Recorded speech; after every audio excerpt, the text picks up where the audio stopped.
Hello, and welcome to this listening practice test. You will hear a conversation. First, you will have some time to look at questions 1 to 10.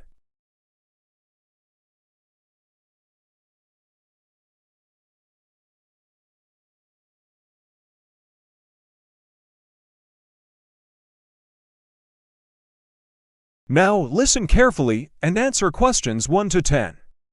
All right, so James, I gave a very brief introduction, but tell our audience the real story. How did you end up in your current role? What was your journey to get here? I appreciate that.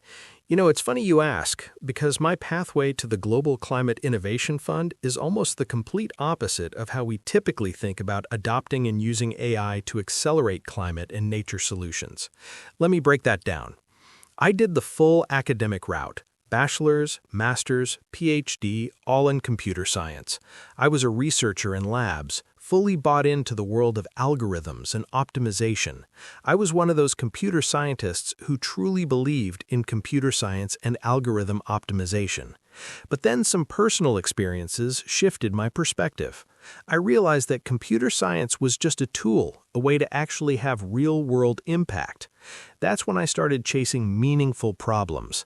I became the chief data officer for a major city, figuring out how to solve urban challenges.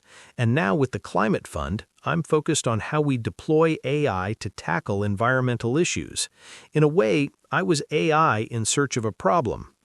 At the fund, our philosophy is different.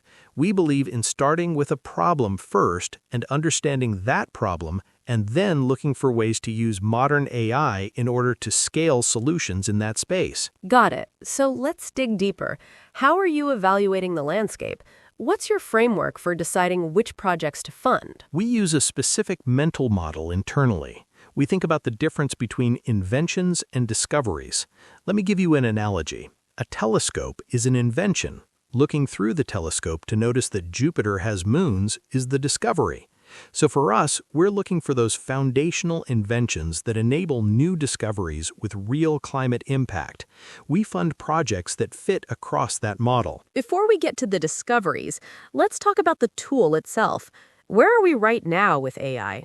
Some people might say we're already on ChatGPT version something.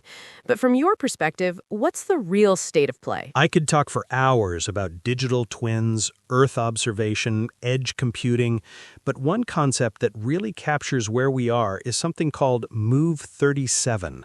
In the famous AlphaGo match against the world champion, Move 37 was this move that AlphaGo did a move that was counterintuitive to all experts. It made no sense to any Go expert, but it was the move that ultimately won the game. That's the key. Right now, most AI answers questions based on averages of existing data. It tells you what it knows, but Move 37 represents something else. AI being truly creative. We really want to get to a place where in climate and nature, AI is actually offering solutions, creative solutions, that even the world's greatest experts find counterintuitive. Do we have any examples of that happening yet? Even a small one? There's a project that fits our mental model perfectly. A major tech company developed an AI innovation called VistaVision, a powerful computer vision model. They combined it with satellite data. That was the invention. Then they partnered with an environmental research group on restoration projects. The result? You could actually track the growth of trees to an 80% accuracy of field surveys at 3% of the cost. That unlocked performance-based financing.